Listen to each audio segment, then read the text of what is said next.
போயிட்டு இருக்கு. பாலசிங்கம் சார், என்ன அரசியலை மாற்றிவிடும் அப்படின்னு பார்க்கிறாங்க திருமாவளவன்?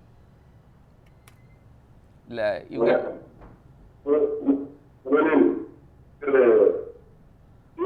அவர்கள் அந்த கருத்துக்கு நான் நன்றாக கண்டிக்கிறேன். அழகு தமிழ் பேசுங்க பேசலாம். அழகு தமிழில் மஞ்சள் சுற்றுகிற அவர்களை வன்மையாக கண்டிக்கிறேன். வன்மத்தை சுட்டுகிறார்.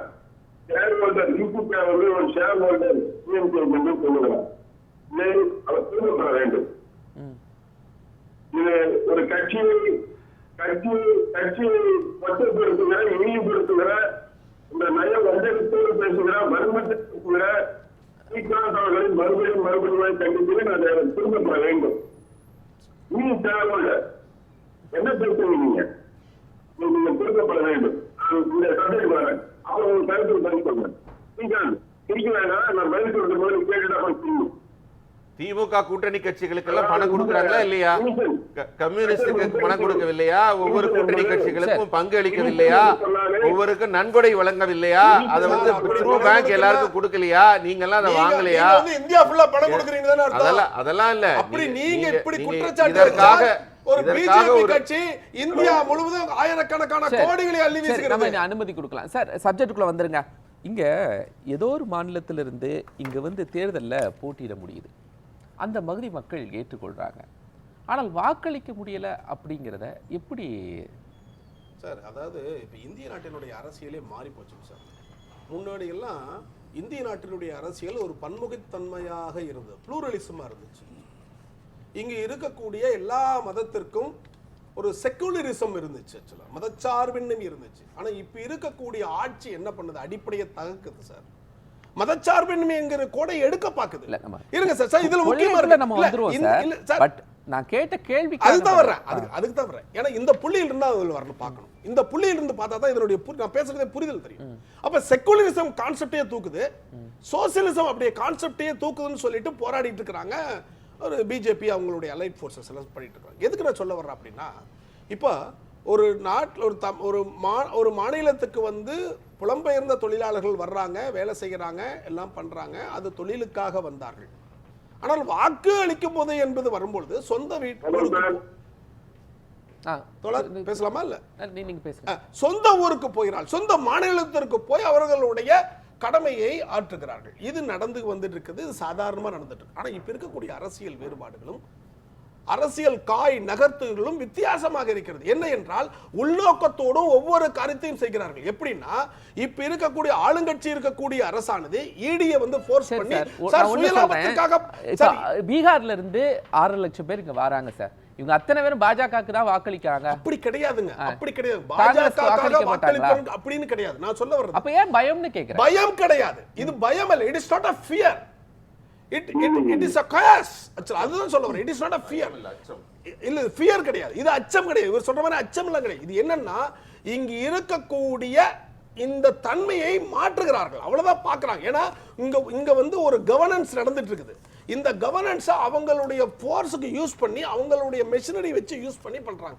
இடியா இருக்கட்டும், எலெக்ஷன் கமிஷனா இருக்கட்டும், எல்லா இருக்கக்கூடிய சென்ட்ரல் கவர்மெண்ட் இருக்கக்கூடிய அத்தனை இதையும் வச்சு எப்படியாவது நம்ம ஆட்சிக்கு வந்துடணும், ஆட்சியை பாதுகாக்கணும், மீண்டும் பிடிக்கணுங்கிறத நோக்கம் தான். இதுதான் ரொம்ப முக்கியம்.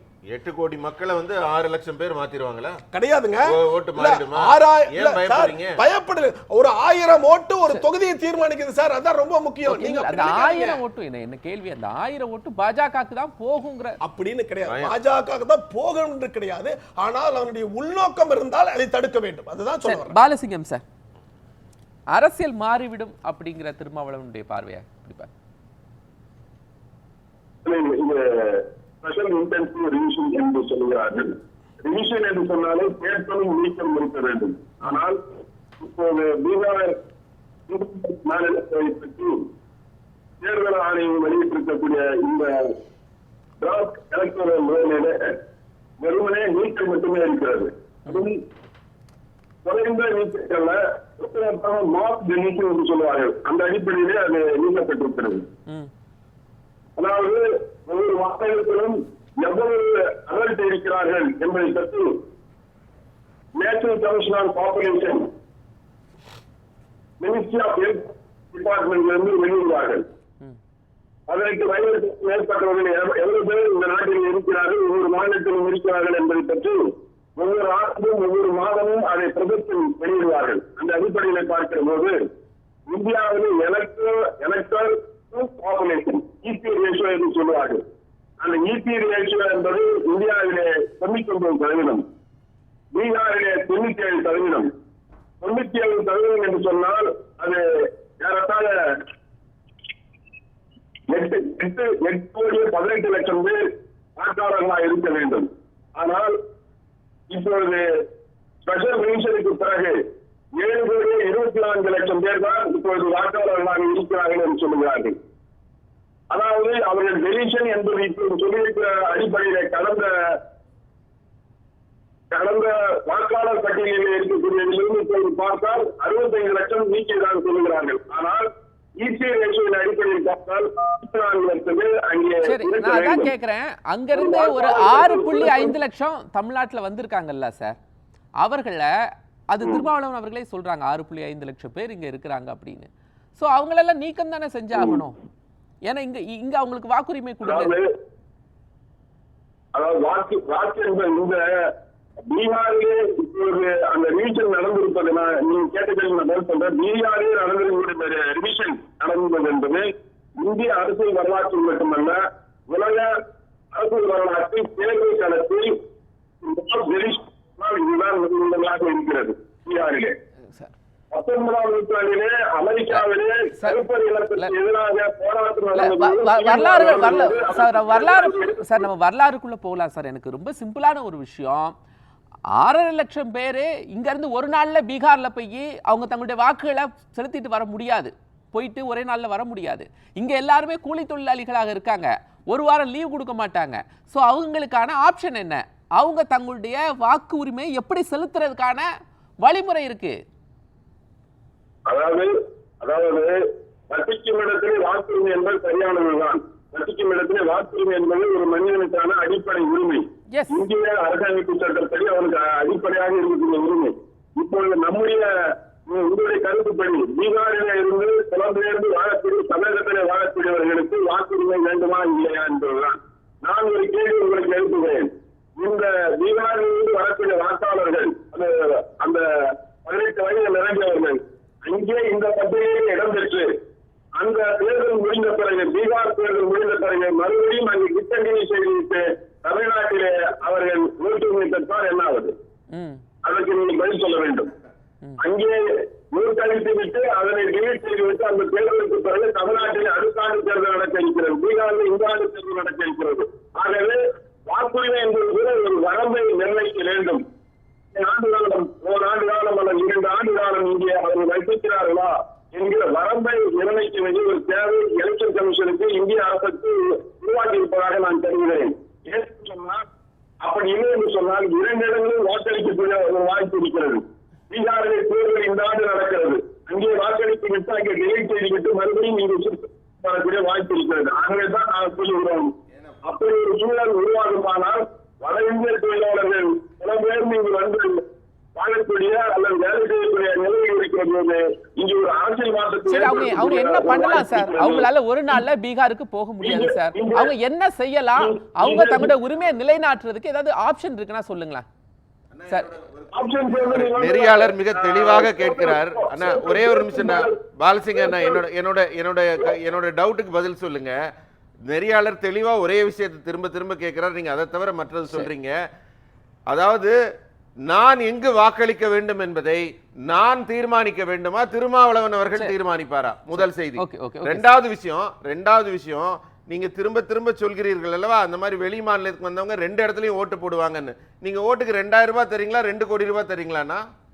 2000 ரூபாய்க்காக எவனாவது வாழ்வாதாரத்தை ஷிஃப்ட் பண்ணி மாற முடியுமா என்ன? வாக்குக்கான மற்ற விஷயங்கள் நம்ம பேசண்டா ஸ்ரீகாந்த்.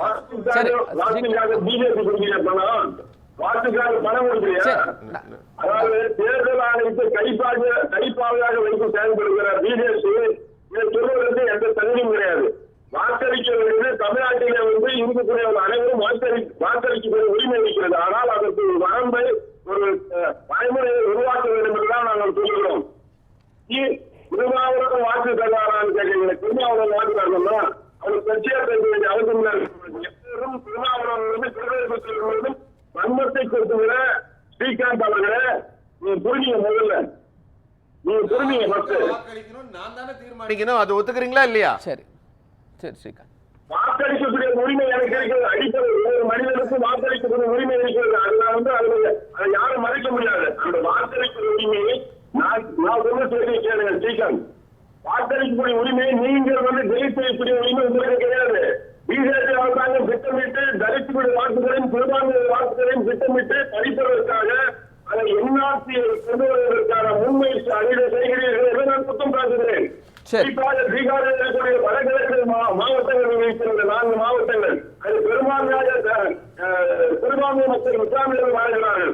அவர்களை நோக்கித்தான் பிஜேபி தலைவர்கள் ஏற்கனவே சொல்லியிருக்கிறார்கள். அந்த 4 மாவட்டங்களில் இருக்கிற வாக்குகளை நாங்கள் டெலிட் செய்வோம் என்று சொல்லியிருக்கிறார்கள். அது மட்டுமல்ல, 2ஆம் தேதி கடந்த ஜூலை மாதம் 2ஆம் தேதி எதிர்கட்சியினரெல்லாம் ஸ்பெஷல் இன்டென்சிவ் ரிவிஷன் சம்பந்தமாக தலைமை தேர்தல் ஆணையரை சந்திக்கிறது. தலைமை தேர்தல் ஆணையர் சொல்லுகிறார் பீகார் மாநிலத்தை பற்றி சொல்லுகிறார். அவர் என்ன சொல்லுகிறார் என்று சொன்னால் 20% இருக்கிறாங்க பீகார்ல. அவருக்கு எப்படி தெரியாது? ஸ்பெஷல் இன்டென்சிவ் ரிவிஷன் 1 மாதத்துக்கு பிறகு தெரியும். அதை அனுமதிங்க. அதை நிரூபிக்கிறதுக்கு அவர் கால அவகாசம் கொடுங்க. கேள்விக்கு பதில் வாங்க வேண்டியது இருக்கு ஸ்ரீகாந்த். அவர் சொல்றாரு 20% இருக்காங்க, அவங்களை நாங்கள் நீக்கிறோம். தலைமை தேர்தல் மாநிலம் என்பவர் நெடுநிலையாக சார் 100% பாதுகாக்கிறது விதத்திலே அல்லது அதை நடைமுறைப்படுத்த வேண்டும். அவர் தேர்தல் ஆணையம் பிஜேபி சொல்லுவதையெல்லாம் சுருக்கமா ஒரு கேள்வி இந்த சுற்றுல கேட்டு முடிச்சிடுறேன். பாலசிங்கம் சார், சுருக்கமா தேர்தல் ஆணையம் 100% வாக்குகள் செலுத்தணும் அப்படிங்கிற ஒரு மோட்டிவோட தொடர்ந்து போயிட்டே இருக்காங்க. ஆனா அந்த இதுல தடையா இருக்கக்கூடியது பல்வேறு காலகட்டங்களில் எல்லாம் கரெக்டா இருந்தா கூட அந்த மாநிலங்களுக்கு சென்று தங்களால வாக்களிக்க முடியவில்லை அப்படிங்கிற ஒரு பெரிய பிரச்சனை இருந்துட்டே இருக்கு. அதை முன்னெடுப்பதற்காகத்தான் நீங்க எந்த பகுதியில் இருக்கிறீங்களோ அந்த பகுதிகளில் நீங்க என்ன பண்ணிக்கலாம், வாக்களித்துக் கொள்ளலாம் அப்படிங்கிற ஒரு ஐடியாவை அவங்க கொண்டு வராங்க. இது பல காலகட்டங்கள்ல இன்னைக்கு தேர்தல் ஆணையர் முடிவெடுத்தது விஷயம் அல்ல.